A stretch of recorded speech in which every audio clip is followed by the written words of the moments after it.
할렐루야. 네. 하나님 아버지 감사합니다. 저희들을 사랑하셔서 주의 은혜 가운데 이렇게 다시 만나게 하시고 말씀으로 서로 섬길 수 있게 해주신 것 감사합니다.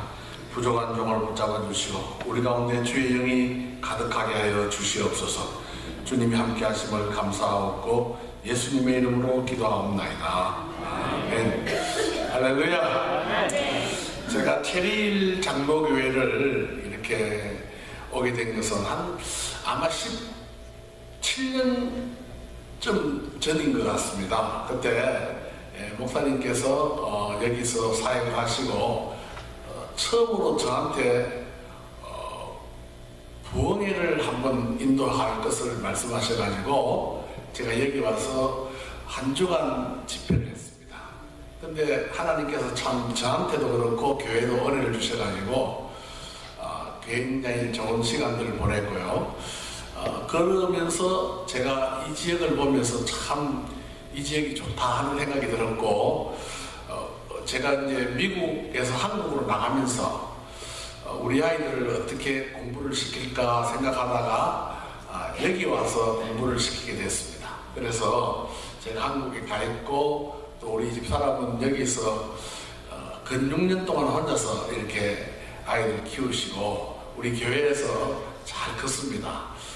그래서 이제 제가 딸 하나 아들 둘 있었는데 저희 집은 막내부터 결혼을 하게 되었습니다. 지난해 사실은 오늘 결혼하는 아이가 저희 교회에서 결혼을 했습니다. 결혼을 했는데 피로연 정도를 하면 좋겠다 생각했는데 아마 자기들 나름대로 계획이 있었는지 미국에서 결혼식 한 번 더 한다 그래서 뭐 한 번 이렇게 이미 부산에서 정식으로 다 했기 때문에 여기서 뭐 어떻게 하든지 한번 하고 싶은 대로 해보라고 그렇게 했더니 이렇게 하게 되었습니다. 그래서 그래도 뭐 결혼식이라고 하니까 우리 집사람하고 저하고 그리고 우리 가족들 이렇게 며칠 이 자리에 앉았습니다. 여러분과 함께 예배를 드릴 수 있게 돼서 참 감사하고요.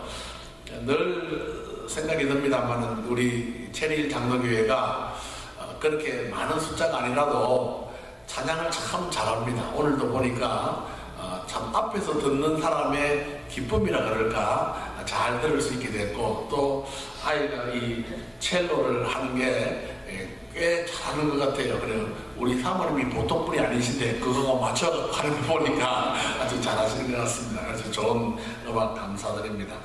오늘 저는 여러분과 함께 주님이 원하시는 믿음은 어떤 믿음인가 하는 말씀을 같이 생각해 보려고 합니다. 사실 요즘 우리가 4차 산업시대라 그렇게 말하는데 4차 산업시대라고 하는 것은 모든 사물이 지능을 가지고 스스로 학습을 해서 발전을 하고 그런 그 시대를 4차 산업시대라 그렇게 이야기합니다.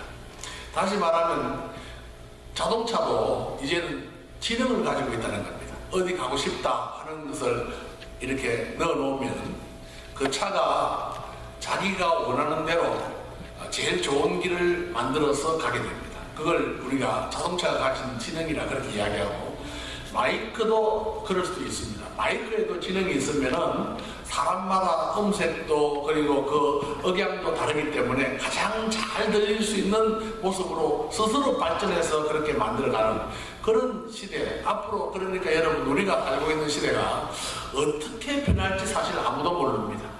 그런 시대에 우리가 살고 있는데 그래도 절대로 안 변할 것이 하나 있습니다. 그게 뭐냐면 믿음이라고 저는 생각을 합니다. 하나님에 대한 믿음은 변하지 않을 것이다 생각이 들고 어떤 믿음을 가지는 게 가장 좋겠는가 하는 것을 오늘 말씀을 통해서 같이 생각을 해보려고 합니다. 오늘 본문을 우리가 조금 이해를 하려고 하면은 예수님께서 오병이어를 가지고 수많은 사람들을 먹이셨습니다. 그러니까 그 많은 사람들이 예수님이야말로 우리의 왕이 되면 좋겠다 생각을 하고 왕으로 삼으려고 했어요. 그랬더니 예수님께서 그 제자들을 급하게 바다 건너 갈릴리를 건너가지고 가게 하고 자신은 그 군중들의 그런 호소를 아랑곳하지 아니하고 산으로 올라가셔서 기도를 하십니다. 한참 동안 기도를 하셨다가 밤이 이제 되고 날이 어두워졌어요. 근데 그때 갈릴리 바다에 가끔 있는 돌풍이 불었고, 그리고 그 풍랑 속에서 이미 배를 출발했던 제자들이 굉장히 고통을 당하고 있는 것을 예수님이 보셨습니다. 그래서 예수님이 그 바다 위를 걸어서 그 배를 향해서 갔습니다. 그런데 여러분, 배에 있던 제자들이 바다 위로, 시커먼 바다 위에, 제가 그 부산에 살고 있기 때문에 바다가 캄캄하면 참 아무도 안 보이거든요. 그걸 잘 압니다. 그런데 예수님께서 뭐 허연 옷을 입었는지 어쨌는지 아마 표시가 조금 났던 것 같습니다. 그래서 그렇게 바다 위를 걸어오는 것을 보고 전부 다 유령인 줄 알고 두려워했다. 그렇게 우리가 읽었던 성경에 말씀하고 있습니다. 그래서 유령인 줄 알고 두려워하고 있을 때 예수님께서 말씀하시기를 내니 두려워하지 말아라 하는 말씀을 했고, 그 말씀을 들었던 제자 중에서 베드로가 만약 주님이시라면 나를 오라 하십시오 라고 말을 했는데, 주님이 오라 그랬더니 베드로가 그 말씀을 듣고 바다 위를 걸어서 주님께로 가다가 큰 파도를 보고 그만 물에 빠지게 됐다. 그런데 예수님께서 그를 구원하셨다 하는 이야기가 오늘 이 본문에 있습니다. 이 본문을 보면서 우리는 예수님께서 원하시는 믿음은 어떤 믿음인가, 하나님이 원하시는 믿음은 어떤 믿음인가 하는 것을 우리가 여기서 볼 수가 있습니다. 여러분, 뭐 그저 우리가 교회 다니고 믿음 생활하고 그저 이렇게 생활하면서 이렇게 믿음을 되지 우리가 생각할 수 있겠지만, 하나님이 원하시는 믿음이 있어요. 그래서 그 믿음대로 살게 되면은 하나님이 약속대로 하나님의 준비된 은혜를 우리에게 허락하실 줄로 믿습니다. 여러분 모두 하나님이 기뻐하시는 믿음, 하나님이 원하시는 믿음을 가지시기를 주님의 이름으로 축원합니다. 그러면 하나님이 어떤 믿음을 원하시고 예수님은 어떤 믿음을 원하시는가 하면은, 주님께서는 우리 성도들이 어떤 경우라도 두려움에 빠져서 우왕좌왕하는 걸 원하지 않습니다. 오늘 도리어 베드로처럼 주님이시라면 나를 오라 하소서 하는 믿음을 가지시기를 원하십니다. 주님이 원하시는 믿음은 바로 이런 믿음인데, 제가 이런 믿음을 뭐라고 이름을 지었는가 하면은 모험적 믿음이다, 이렇게 이름을 지어봤습니다. 뭐라고요? 모험적 믿음. 한번 따라해봅시다. 모험적 믿음. 모험적 믿음이라는 것이 무슨 말인가 하면은, 주님이 이제 우리에게 오라 하시면은 물도 불도 어디든지 내가 가겠습니다 하는 마음을 가지는 믿음이라고 할 수가 있겠는데요, 성경은 모든 두려움은 하나님이 주시는 게 아니라고 말씀합니다. 어떤 상황 속에서라도 우리는 용기와 믿음을 가지고 그렇게 주님을 의지할 수 있는 믿음을 저는 모험적 믿음이라 그렇게 생각해 봅니다. 오늘 여기 본문에 보면은 여러 제자들이 있었습니다. 예수님의 제자가 12 중에서 베드로만 말씀했기 때문에 적어도 11명 정도는 두려워 떨고 있었습니다. 그런데 그들은 다 예수님의 모습을 유령이라고 생각했습니다. 당연하게 생각할 수 있는 것 같습니다.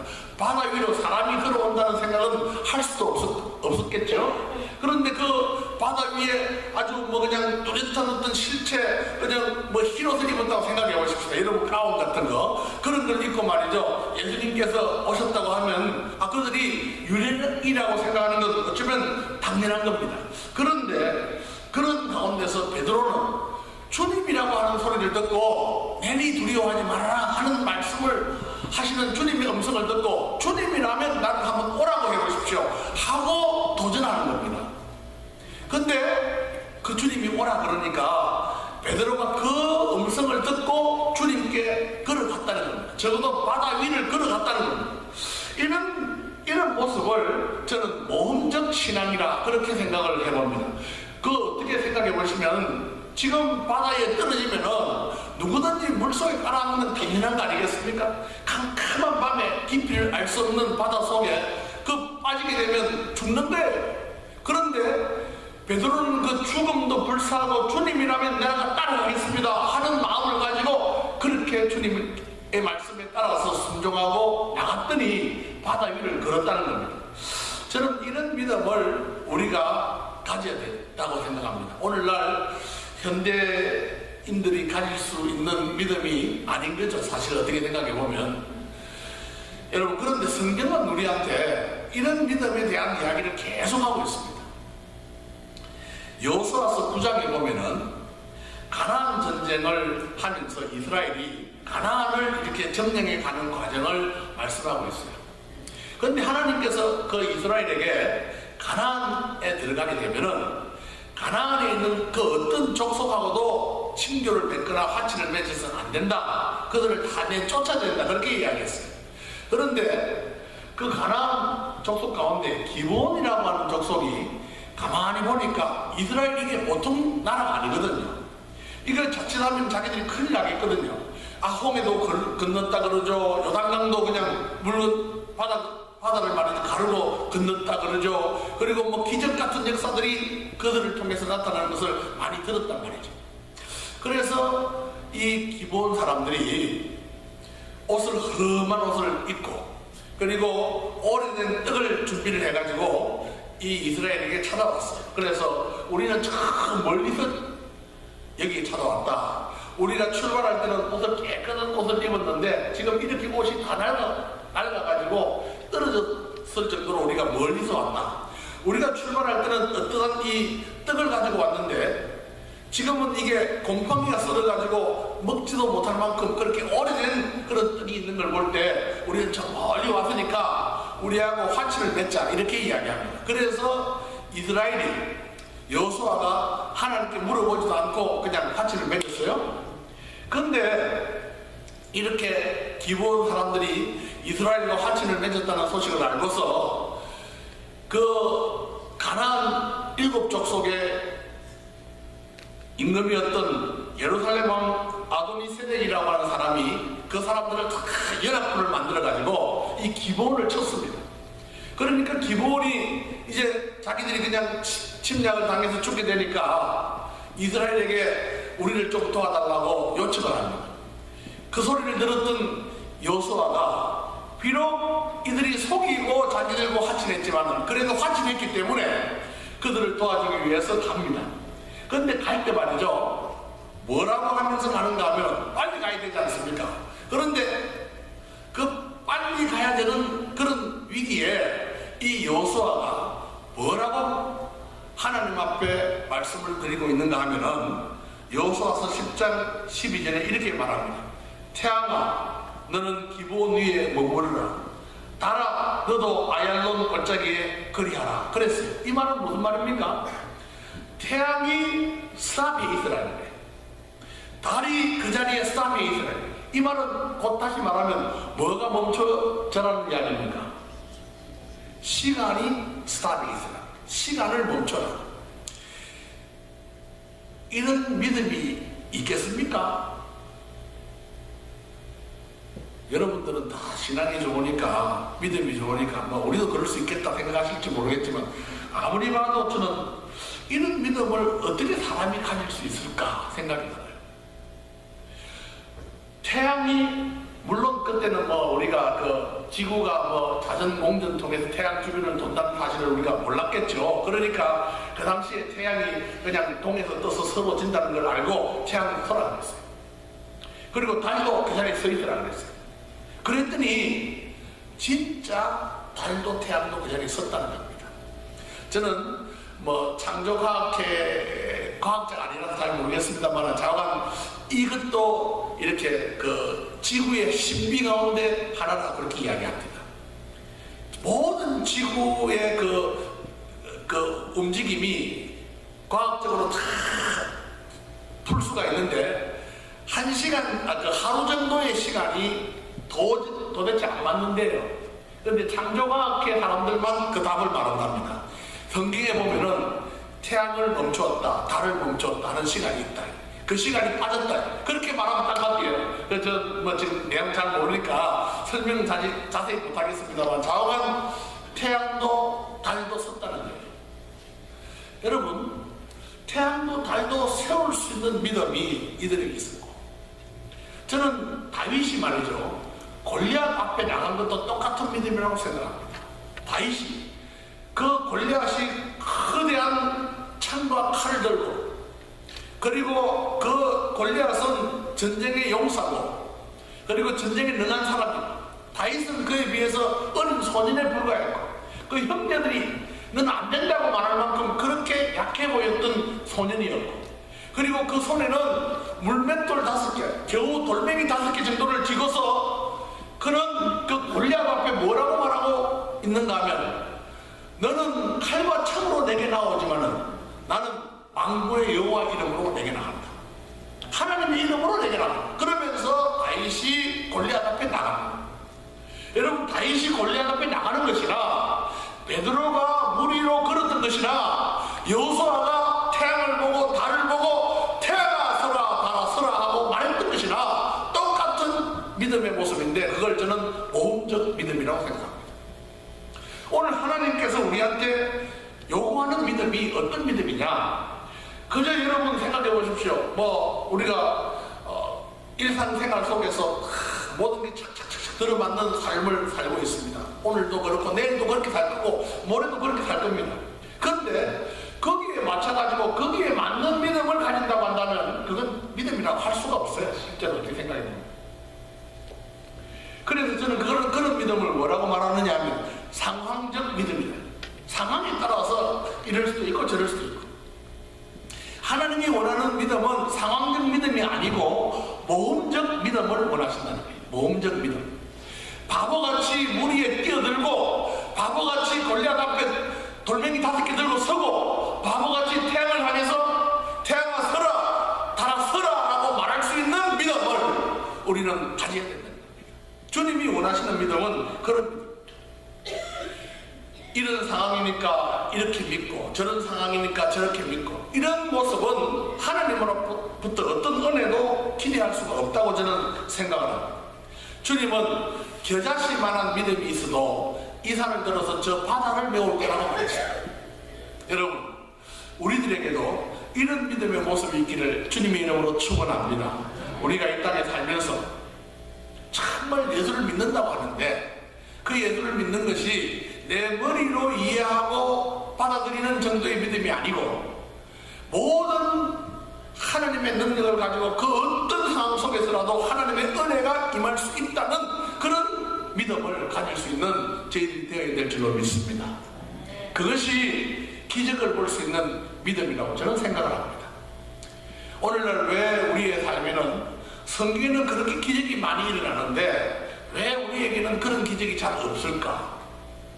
왜 없을까?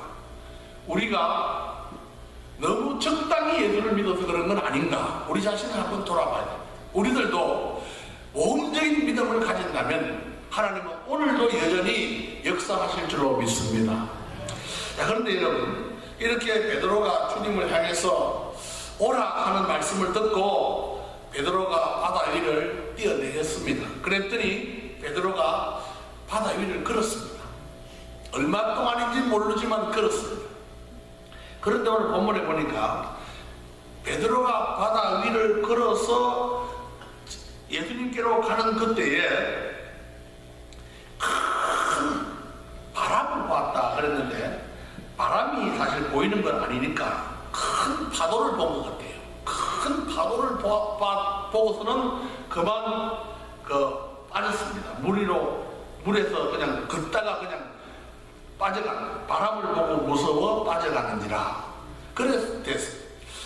이 파도를, 여러분, 전 부산에서 살아가지고 파도를 이렇게 많이 봅니다. 파도를 이렇게 치다 보면요, 파도가 이렇게 높이 쳐지면 그 뒤에 있는 사람들이 있어요. 사람들이 안 보이죠. 근데 파도가 지나가고 나면 그 사람들 다시 올라와서 보입니다. 그렇게 보여요. 제자 베드로도 똑같았을 겁니다. 베드로도 지금 예수님을 향해서 걸어가는데 파도가 갑자기 덮치니까 그 파도가 보이면서 누가 안 보였죠? 예수님이 안 보였어요. 근데 예수님은 그때 어디 있었습니까? 파도 뒤에 있었을까요? 없었을까요? 전혀 모른 척하면서 대답도 안 하시니까 아시는지 모르시는 예수님을 보고 베드로가 걷고 있는데 그 앞에 지금 파도가 이렇게 막았었습니다. 그래서 파도를 보고 너무 겁이 났습니다. 근데 그때 예수님이 어디 계셨는가? 예수님 어디 계셨어요? 파도 뒤에 계셨다.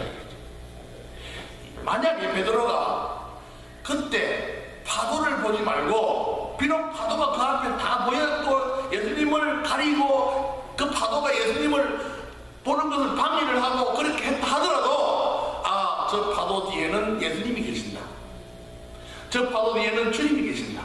주님이 나를 향해서 지금 걸어오시고 계신다. 내가 지금 주님께로 나아가고 있다 하고 생각했더라면 과연 베드로가 물속에 빠졌겠는가 하는 답을 한번 질문을 하고 싶습니다. 이 답은 어디 가서 여러분 구해야 되겠습니까? 이 답은 나중에 천국 가서 물어보시면 되겠습니다.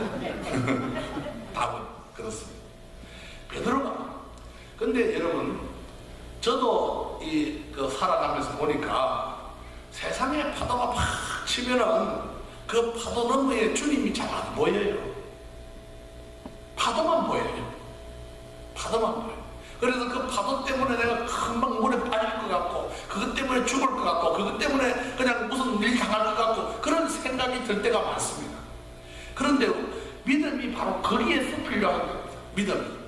그 믿음은 그 파도를 넘어서서 주님을 보는 것을 믿음이라고 하는 겁니다. 그래서 믿음은 보이지 않는 것을 보는 것이라 그렇게 이야기했습니다. 믿음이라고 하는 것을 보는 걸 본다고 하는 것은 믿음이 아닙니다. 여기에 물이 있어요. 이걸 제가 물이라고 하는 것은 믿음이 아닙니다. 물이라고 할 때는 믿음이란 아니에요. 그런데 이게 보이지 않지만 내 손 밑에는 물이 있다. 비록 안 보이지만 물이 있다고 생각하는 것이 그게 믿음입니다. 여러분, 베드로는 지금 주님을 잘 보고 걸어가다가 파도를 보니까 그만 물속에 빠졌습니다. 이게 우리 인생입니다. 그런데 우리는 그 파도 너머에 계신 주님을 바라보는 것이 믿음의 역사인 줄로 믿습니다. 히브리서 12장 2절에 보면은 믿음의 주여 또 온전하게 하시는 이 예수를 바라보자. 그는 그 앞에 있는 기쁨을 위하여 십자가를 참으사 부끄러움을 개의치 아니하시더니 하나님 보좌 우편에 앉으셨다. 그렇게 되어 있어요. 그러니까 우리가 날마다 바라봐야 될 것은 주님을 바라보는 겁니다. 파도 너머에 계신 주님을 바라보는 겁니다. 이스라엘 백성이 광야길을 걷다가 불평이 많았습니다. 그렇게 왜 우리를 이런 길로 인도하느냐? 왜 우리는 먹을 게 없느냐? 왜 우리는 이런 삶을 살아야 되느냐? 하고 불평하니까 하나님이 그 불평을 들으시고 불뱀을 허락하시니까 불뱀이 나타나가지고 불평하는 자들마다 다 무는 겁니다. 그래서 온몸에 독이 올라서 그들이 죽어갑니다. 이때 모세가 하나님 이들을 광야에서 다 죽이겠습니까? 하고 기도하니까 하나님께서 뭐라고 하시는가 하면 노뱀을 달아가지고 장대에 달아라. 그리고 노뱀을 보는 자마다 다 나을 것이다 하고 말씀하셨습니다. 그래서 여러분 모세가 노뱀을 달아가지고 장대에 높이 달았습니다. 어디든지 볼 수 있도록. 그리고는 장대에 달린 뱀을 보라고 했습니다. 사람들에게. 그렇게 그 불뱀에 몰려갖고 죽어가는 자들이 그 장대에 매달려 있는 노뱀을 보면 본 사람도 있을 것이고 안 본 사람도 있을 거예요. 그런데 그 노뱀을 본 사람들은 나를 물었던 뱀이 잡혀갖고 저렇게 장대에 달렸구나 하는 믿음을 가지는 순간부터 그 뱀의 독으로부터 자유로움을 얻을 수 있었습니다. 그런데 끝까지 안 보고 있었던 사람은 어떻게 됐을까요? 그거 본다고 낫겠나? 그거 본다고 낫겠나? 라고 생각했던 사람은 어떻게 됐을까요? 나중에 천당 가시거든 물어보십시오. 어떻게 되느냐? 그렇습니다. 우리가 예수 그리스도를 바라볼 때 하나님께서는 우리의 모든 저주와 고통과 아픔의 그 모든 것들을 우리에게 해소시켜 주시고 우리에게 은혜를 베풀어 주시는 줄로 믿습니다. 여러분 뱀을 보는 자들마다 그 뱀의 독으로부터 자유함을 얻었던 것처럼 우리들도 예수 그리스도를 바라볼 때에 모든 세상의 그 모든 악으로부터 이겨낼 수 있는 힘을 얻게 되는 줄로 믿습니다.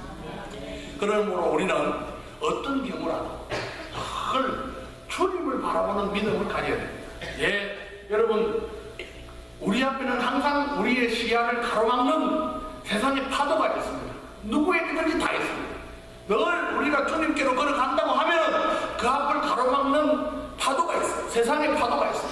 그런데 그 파도를 보고 무서워서 두려워하면 그들은 빠지는 겁니다. 그런데 그 파도 너머에 우리 주님을 바라보고 그 파도 너머에 주님이 계심을 믿고 그 파도 너머에 우리 주님이 나와 같이 하심을 믿고 그렇게 걸음을 걷는 사람은 그 모든 어려움으로부터 이겨내는 역사가 있게 될 줄로 믿습니다. 여러분, 그러므로 우리는 그러한 모습이 되기를 주님 이름으로 축원합니다. 오늘 본문에 보면 베드로는 비록 그 주님을 바라보다가 세상의 파도를 보고 그만 무서워 빠져갔습니다. 그때 베드로가 주여 나를 구원하소서 하고 소리를 치니 예수께서 즉시 손을 내밀어 그를 구원하였다 그랬습니다. 여기서 사실 저는 저 인간적인 저 자신을 포함한 우리 모두가 다 세상의 파도를 보면서 그 파도 너머에 우리 주님 계신다라고 생각하고 걸어갈 수 있는 사람은 우리 전부는 아닐 겁니다. 우리 가운데는 분명히 세상 파도 보고 빠져가는 사람도 있을 겁니다. 어쩌면 저일 수도 있고 여러분일 수도 있습니다. 그런데 한 가지 감사한 것은 그렇게 빠져가는 순간에 주여 나를 구원하소서 하는 것은 누구나 할 수 있는 줄로 믿습니다. 이건 우리가 누구나 해야 됩니다. 그렇게 주님 앞에 우리의 그 연약함을 고백할 때에 주님께서 여기 보니까 즉시 손을 내밀어 한번 따라합시다. 즉시. 원래 기도라는 것은 제가 알기로는요, 주님이 응답을 여러 가지 모습으로 합니다. 하나님 도와주세요 하고 막 기도했더니 야, 좀 기다려 하고 말씀할 수도 있고요. 좀 기다려. 아니면 그건 안 돼 라고 말씀할 수도 있어요. 그런데 그렇게 급할 때는 주님도 급하게 역사하시는 줄로 믿습니다. 그러니까 반드시 하나님께서 응답하시는 줄로 믿고 우리가 주님 앞에 기도할 때 주님은 우리에게 손을 내밀어 우리를 그 물속에서 건져주신다는 사실입니다. 여러분, 저는 이렇게 생각합니다. 우리가 교통사고 나면은 여러분 어디다 전화 걸지요? 교통사고 나면 전화 어디 갑니까? 아니, 미국에서 안 삽니까 여러분? 119 전화하잖아요. 119 맞죠? 911 119는 한국이니까 한국이 911 그 911 전화하는 것처럼 우리 신앙에도 911과 같은 게 있어요. 그게 뭐냐면 예레미야 33장 3절입니다. 예레미야 33장 3절에 너는 내게 부르짖으라 내가 내게 응답하리고 내가 알지 못하는 크고 은밀한 일을, 옛날에는 비밀한 일을 내게 보일 것이다 그랬습니다. 그러니까 위급한 일, 힘든 일, 어려운 일 있을 때 우리는 예레미야 33장 3절을 배워야 됩니다. 너는 내게 부르짖으라 내가 내게 응답하리고 내가 알지 못하는 크고 은밀한 일을 내게 보이리라. 시편 50편 15절에는 환난 날에 나를 부르라 내가 너를 건지리니 내가 나를 영화롭게 하리라 그렇게 말씀합니다. 하나님은 우리가 온실 속의 화초처럼 그렇게 자라기를 원하지 않습니다. 때로는 거센 풍파 속에서도 어떤 바람 속에서도 굳건하게 자기 자리를 지키는 그런 견고한 바위처럼 되기를 원하십니다. 그래서 우리에게 때로는 환난도 허락하시고 힘든 일도 허락하십니다. 그러나 그때 우리가 주여 하고 부를 때 주님이 우리를 붙잡아 주시고 우리에게 은혜를 베풀어 주시는 줄로 믿습니다. 제가 어떤 목사님 간증을 제가 잠깐 들었습니다. 자기 교회의 한 자매 이야기를 하는데, 이분이 이 자매가 예수를 믿고 이제 세례를 받은 지 얼마 안 됐는지 초신자였던 것 같아요.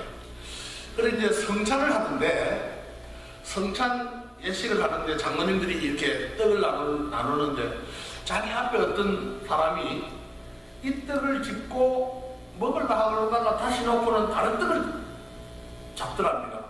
그래서 그때 이 사람이 갑자기 마음속에 저 떡들이 다 더럽겠다는 생각이 들더랍니다. 성찬떡인데 더럽다는 생각이 들면 안 되잖아요. 그래도 왜 그런 생각이 드는가 하면, 저 사람이 저걸 잡고 또 놓고 했으니까 이 수많은 사람들이 한 번씩만 잡고 나왔다가 다른 거 잡으면 이게 얼마나 많은 사람들이 손을 탔을 텐데 저게 안 좋겠다 싶어가지고 자기가 안 했대요. 근데 이제 그 목사님의 내용에 보면은 그게 마치 죄가 된 듯하게, 그 하나님이 성찬을 더럽다고 생각을 했던 그것이 죄가 됐는지 그게 잘못됐는지 교통사고가 나가지고 버스가 그 자매 배 위로 지나간 거예요. 그러니까 이 사람이 그냥 내장이 다 터져가지고 이제 사경을 헤매게 됐는데, 이 자매가 그 사경 속에서 하나님 앞에 기도를 했대요. 하나님, 한 번만 살려주십시오. 한 번만 살려주십시오. 나를 살려주십시오. 그렇게 이건 깨어나서 한 이야기겠죠. 그렇게 그렇게 기도를 하는데 진짜 주님이 찾아오셨답니다. 그리고는 주님이 너 살려주면은 이제는 신앙생활 잘하겠냐 하고 그렇게 주님이 물었대요. 그래서 내가 정말 이번만 살려주시면 내가 잘 믿겠습니다 하고 말했더니 지팡이를 이렇게 내밀면서 이거를 잡아라 그랬는데 그 지팡이가 더럽더랍니다. 그런데도 이제는 죽게 됐으니까 안 잡을 수가 없어서 붙잡았더니 그 지팡이가 십자가가 되더라고요.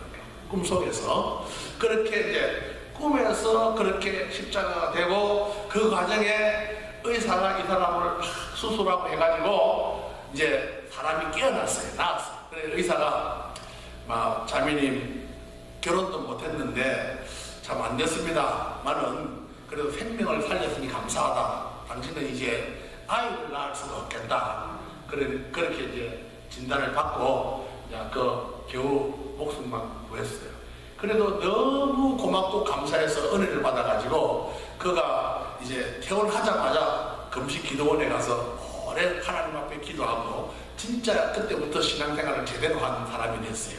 그래 이제 이 사람이 처녀니까 이제 직장생활도 하고 하다 보니까 처녀들은 누가 좋아합니까? 총각들이 좋아하게 돼 있잖아요. 처녀들은. 그래 총각 한 총각이 이 처녀를 사랑하고 좋아해가지고 자꾸 결혼하자 하더랍니다. 그래서 자기는 나는 이제 결혼도 못합니다. 아기도 못 낳습니다. 나는 이런 사고 나가지고 하나님 은혜로 겨우겨우 목숨만 살았지 결혼할 수가 없는 몸입니다. 괜히 내가 결혼해가 당신 집에 데꺼내면 안 됩니다 하고 그랬던가 봐요. 그랬더니 이 총각이 그래도 괜찮다. 그냥 우리가 결혼해가지고 아기 못 가지면 입양하면 되지요. 그러면서 달라붙었답니다. 남자가 끝까지 달라붙으면 대충 어떻게 됩니까, 여자들이? 대충 넘어가죠, 그죠?